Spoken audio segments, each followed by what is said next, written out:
വയനാട് പുനരധിവാസത്തിൽ 15 ലക്ഷം ധനസഹായം ലഭിച്ചവർ ദുരന്ത പ്രദേശത്തെ സ്വന്തം വീടുകളിൽ താമസിക്കാൻ പാടില്ലെന്ന് സർക്കാർ.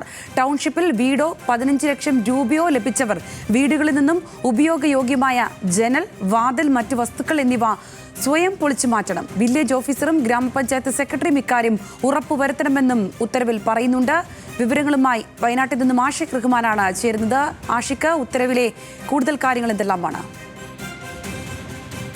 സംഗീത, കഴിഞ്ഞ ആഴ്ചയാണ് ഈ ദുരന്തബാധിതർ, അതായത് ടൗൺഷിപ്പിന് പുറത്ത് താമസിക്കാൻ ആഗ്രഹിക്കുന്ന ദുരന്തബാധിതർക്കായി സർക്കാർ 15 ലക്ഷം രൂപ വിതരണം ചെയ്തത്. 104 പേർക്കായി ഏകദേശം 16 കോടിയോളം രൂപ സർക്കാർ വിതരണം ചെയ്തിരുന്നു. അതിന് പിന്നാലെയാണ് ഈ ദുരന്തബാധിതർ ഇത്തരത്തിൽ നിലവിൽ അവർ താമസിച്ചുകൊണ്ടിരുന്ന ദുരന്തബാധിത മേഖലകളിൽ താമസിക്കുന്ന ഒരു ഉത്തരവിട്ടുള്ളത്. മുണ്ടകൈ ചൂരൽമല മേഖലയിൽ ഏകദേശം 500ഓളം നിരവധി ദുരന്തബാധിതർ ഇത്തരത്തിലുണ്ട്. അവർ ഇത്തരത്തിൽ ധനസഹായം വാങ്ങിയ 104ഓളം കുടുംബങ്ങൾ ഇത്തരത്തിൽ അവിടെ താമസിക്കുന്ന ഉത്തരവാണ് ഇപ്പോൾ പുറത്തു വാങ്ങിയിട്ടുള്ളത്. ഇതിന് പ്രധാന കാരണം ഇവർക്ക് ഇത്തരത്തിൽ സാമ്പത്തിക സഹായം നൽകിയതിനാൽ തന്നെ ആ പ്രദേശം ഇപ്പോൾ പൂർണ്ണമായും സർക്കാരിന്റെ ഉടമസ്ഥതയിലാണ്. അതുകൊണ്ട് അവർ അവിടെയുള്ള ജനൽ മറ്റ് വസ്തുക്കളെല്ലാം എടുത്ത ശേഷം അവിടെ നിന്ന് ആ വീട് പൂർണ്ണമായും സർക്കാരിലേക്ക് നൽകണമെന്നുള്ള കാര്യമാണ് ഇപ്പോൾ അറിയിച്ചിട്ടുള്ളത്.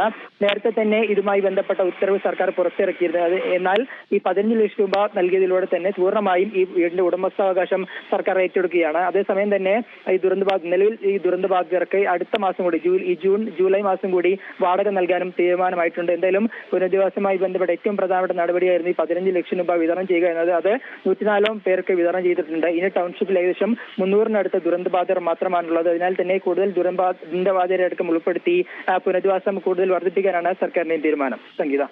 ശരി ആഷിഖ്, ധനസഹായം ലഭിച്ചവർ ദുരന്ത പ്രദേശത്തെ സ്വന്തം വീടുകളിൽ താമസിക്കാൻ പാടില്ലെന്ന് സർക്കാർ വ്യക്തമാക്കുകയാണ്. ആഷിഖ് റഹ്മാനാണ് വയനാട്ടിൽ നിന്നും വിശദാംശങ്ങൾ പങ്കുവച്ചത്.